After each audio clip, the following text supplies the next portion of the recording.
You can be the King Kong banging on your chest. You can beat the world, you can beat the war. You can talk to God, go banging on his door. You can throw your hands up, you can beat the clock. You can move a mountain, you can break rocks. You can be a master, don't wait for luck. Dedicate yourself and you go find yourself. Standing in the Hall of Fame. MasterChef Primitif merupakan kenangan terindah kami di Tingkatan 5. Selamat datang ke MasterChef. InsyaAllah cabaran kita hari ini masak menggunakan kaedah primitif. Okey, kemudian kita akan gunakan bahan-bahan semula jadi dengan bijak. Objektif MasterChef Primitif ini adalah ringkasnya MCP ini adalah untuk menjelaskan sekurang-kurangnya 3 kaedah masakan primitif. Yang kedua, untuk menghasilkan satu hidangan menggunakan kaedah memasak secara primitif. Yang ketiga, anak-anak akan memberi justifikasi pemilihan teknik berdasarkan sains pemindahan haba dan membentangkan hasil masakan secara kreatif. Masakan primitif bukan sekadar memasak tanpa peralatan moden, tetapi memahami cara memanfaatkan haba, masa dan sumber alam secara bijak. Nilai merentas kurikulum dalam program MCP ini ialah yang pertama ialah STEM dari segi pemindahan haba dan perubahan fizikal. Yang kedua, kelestarian alam sekitar. Yang ketiga, kerjasama antara ahli-ahli dalam kumpulan. Yang keempat, berkomunikasi dan akhir sekali pemikiran kreatif dan kreatif di samping mementingkan aspek-aspek keselamatan di dalam masakan secara primitif ini.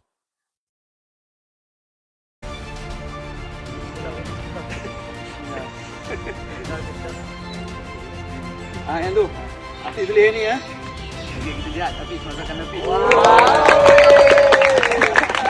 Banyak ni. Banyak ni.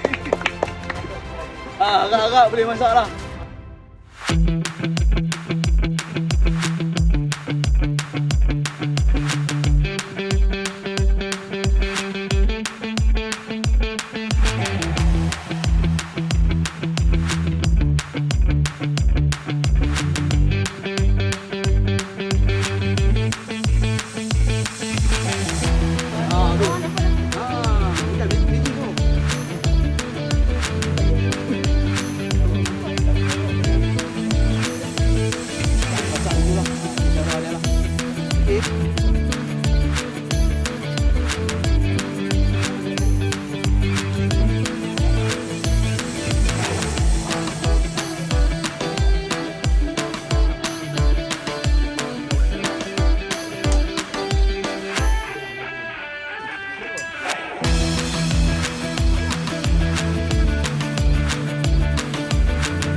Dia berulang misteri, the element of surprise lah.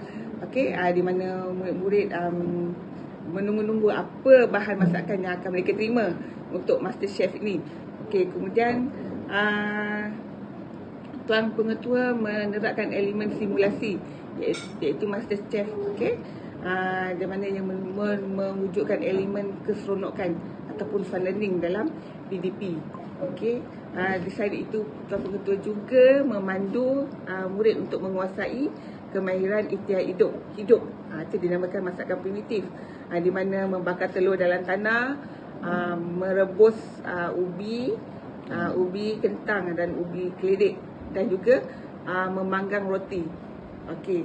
So di samping mereka menunggu masakan mereka, Tuan Pengetua juga menyediakan lembaran kerja lah untuk mereka lengkapkan berkaitan dengan aktiviti pada pada waktu itu.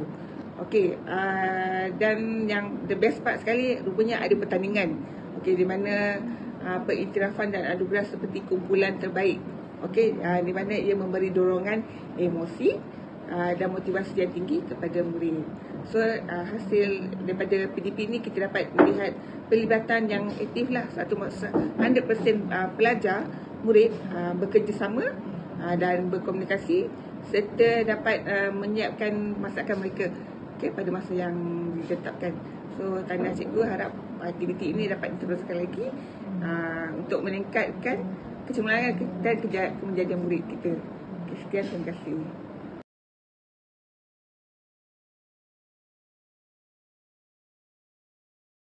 Chef Primitif memberikan pengalaman baharu dan cabaran di awal kelas kepada kami. Saya rasa sangat teruja bila cikgu cakap nak buat aktiviti masakan primitif dekat kami, sebab sebelum ni kami tak pernah lagi cuba untuk buat masakan primitif ni. Jadi pengalaman yang saya dapat kat itu semua sangat best.